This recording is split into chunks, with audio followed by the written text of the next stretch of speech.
Olá pessoal, sejam bem-vindos a mais uma aula. Nessa aula de hoje nós falaremos um pouco sobre calor latente. Na aula anterior nós falamos sobre as mudanças de estado físico. Eu sou Josué Araújo e vamos dar início. Então, vamos começar nossa aula falando que conceituando calor latente. Então, o calor latente, ele também é chamado de calor de transformação. Ele é uma grandeza física que designa a quantidade de calor recebida ou cedida por um corpo enquanto seu estado físico se modifica. Vimos que o calor sensível ele produz uma variação de temperatura, enquanto que o calor latente ele provoca mudança no estado físico em um corpo. Assim, a gente pode afirmar que o calor sensível é a denominação dada que é a denominação térmica que altera a energia cinética da translação das partículas, estando essa energia cinética diretamente ligada à temperatura do sistema físico. Já o calor latente, ele é dado à energia térmica que se transforma em energia potencial de agregação. Né? Essa energia ela altera o arranjo físico das partículas do sistema e provoca uma mudança de estado, por exemplo, de sólido para o líquido, sem, no entanto, alterar a temperatura. Observemos que a energia térmica ela é a energia cinética, né? Que provoca a agitação de moléculas das partículas de um corpo, mais a energia potencial de agregação que estabelece o estado físico desse corpo. Para um determinado estado de agregação de um líquido, por exemplo, existe um limite para o estado de agitação, que é a temperatura das partículas de um corpo. Esse limite, pessoal, ele corresponde à temperatura de mudança do estado físico, que é a função da substância de que é feito o corpo, né? E da pressão exercida sobre ele. Então, é importante destacar também que durante a transformação, a temperatura ela permanece a mesma, ou seja, ela é constante. Para calcular o calor latente, nós utilizamos a seguinte fórmula, onde nós temos o Qzão, que é a quantidade de calor, que é dada em cal ou em joule, igual a massa, que é dada em quilogramas ou gramas, e temos o Lzão, que é o calor latente, que é dado em calorias por grama ou joule por quilograma.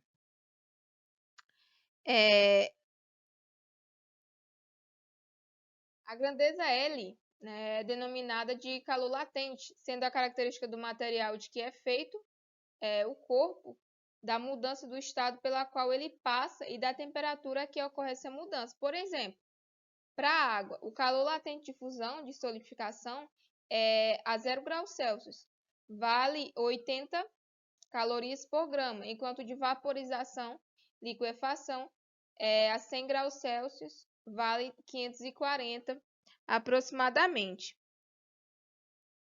Então,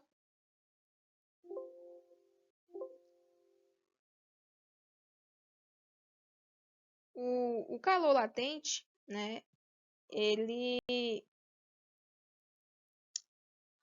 Aí a gente pode dizer, daquela afirmação que a gente fez sobre a água, que o calor latente de fusão, de solidificação de uma substância, ele indica a quantidade de calor que cada unidade de massa ela precisa receber para que ocorra sua fusão ou ceder para que ocorra a solidificação. O calor latente de vaporização ou liquefação de uma substância, ele indica a quantidade de calor que cada unidade de massa precisa receber para que ocorra sua vaporização ou ceder para que ocorra sua liquefação. A denominação sensível latente dada ao calor recebido ou cedido por um corpo, ele depende do efeito produzido por ele, certo? Então, o calor latente, ele altera-se para diferentes mudanças de estado físico.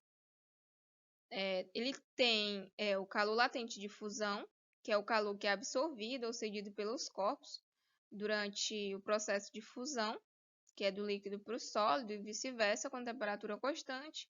E o calor latente de vaporização, que é aquele transferido durante as transformações sólido-líquido ou líquido-sólido em temperatura constante. Vamos considerar, né, um bloco de gelo de massa M, inicialmente a 20 graus Celsius, sobre a pressão normal. Quando fornecemos calor a esse gelo, as suas partículas elas vão absorver energia com consequente aumento de temperatura. Esse processo ele tem um limite, isto é, existe uma temperatura em que a estrutura molecular da substância ela não consegue se manter. É chamado de temperatura de fusão. Né?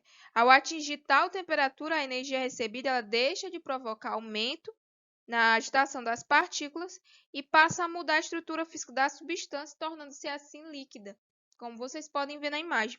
Esse processo ele é denominado de fusão, e a energia recebida ela passa a ser armazenada como energia potencial. Se depois que mudar de estado a substância continuar a receber calor, a temperatura dela vai aumentar e ela tenderá a esquentar.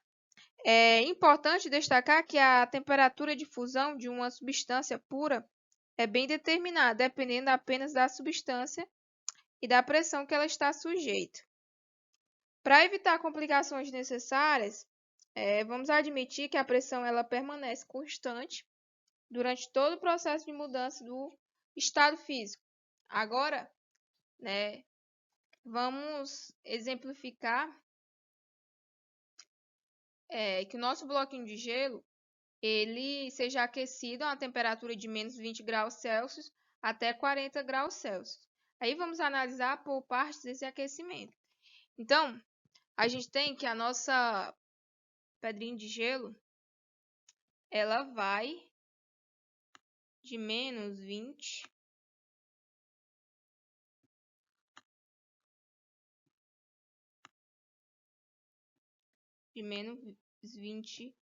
né, a 40 graus.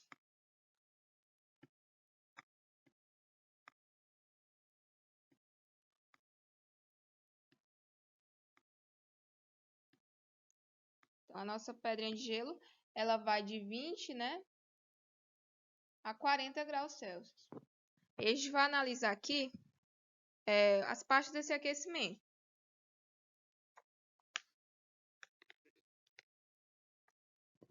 Então,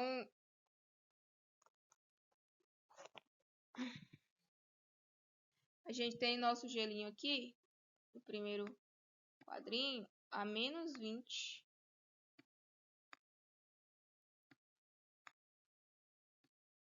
graus Celsius. Certo? Aí,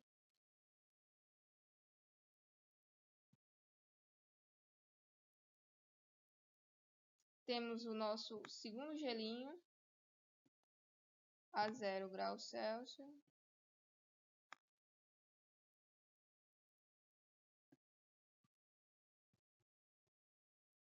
E aqui nós temos que esse gelinho ele está recebendo calor, certo? Que nós vamos chamar ele de Q1.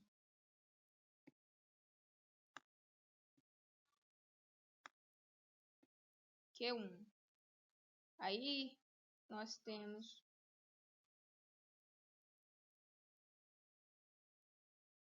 que o nosso Q1 ele está cedendo, né, energia aqui para o nosso segundo gelinho.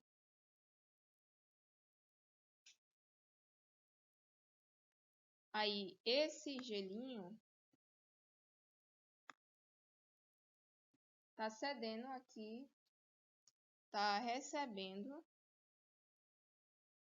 Então nosso Q2 bem aqui, certo? Nosso Q2 ele está recebendo do nosso Q1.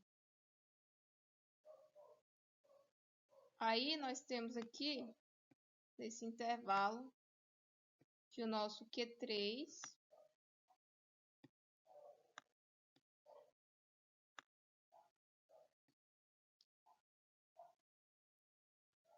também está recebendo do nosso Q2. Então, aqui nós temos o calor sensível, onde nós temos o Q1 recebendo, passando para o Q2. Nós temos o Q2 com calor latente, né? Vamos chamar de CL. O calor latente aqui, ele é a energia térmica que se transforma em energia potencial de agregação, certo? Aí aqui nós temos a nossa água, né? Do gelo, o gelo já passou pelo processo e ficou a 0 graus Celsius. E nós temos aqui uma água a 40 graus Celsius.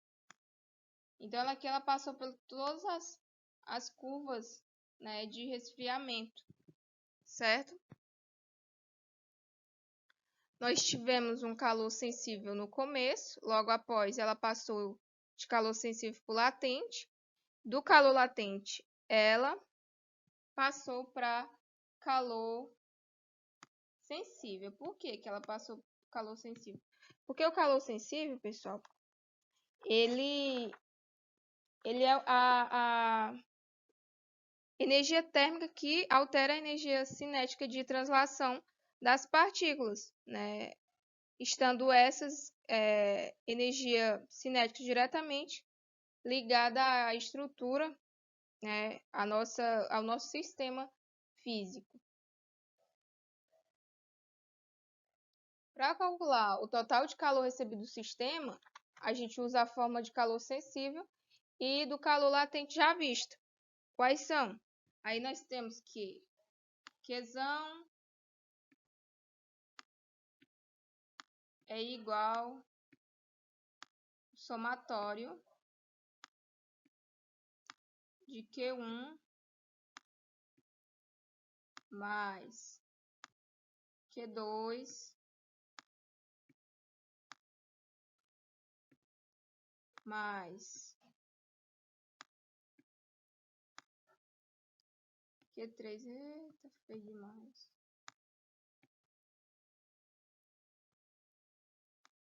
Q3. Então, essa fórmula é possível calcular, né?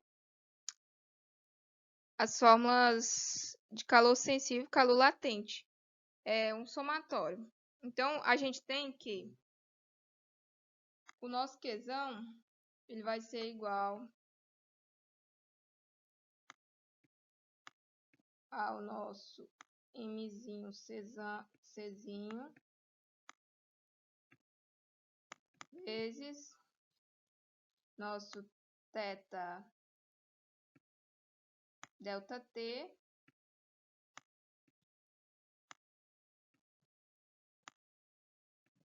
nosso gelinho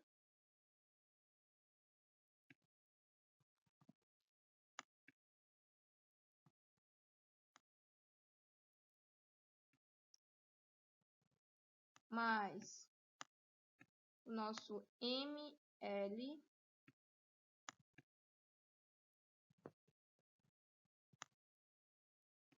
que é ponto de fusão, né?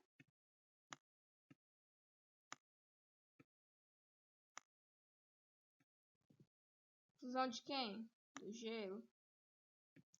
Mais, por último, né? Nosso MC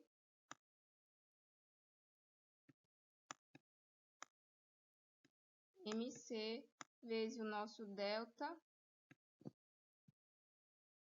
θ da água. Calor sensível da água, tudo bem? Então, essa forma aqui é possível calcular, né, a energia total recebida do sistema.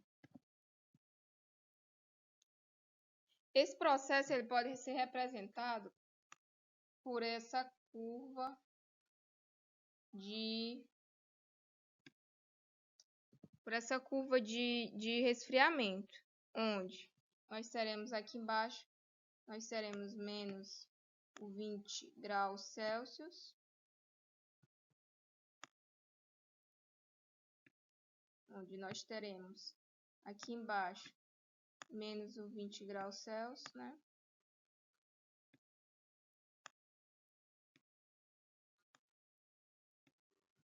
Certo?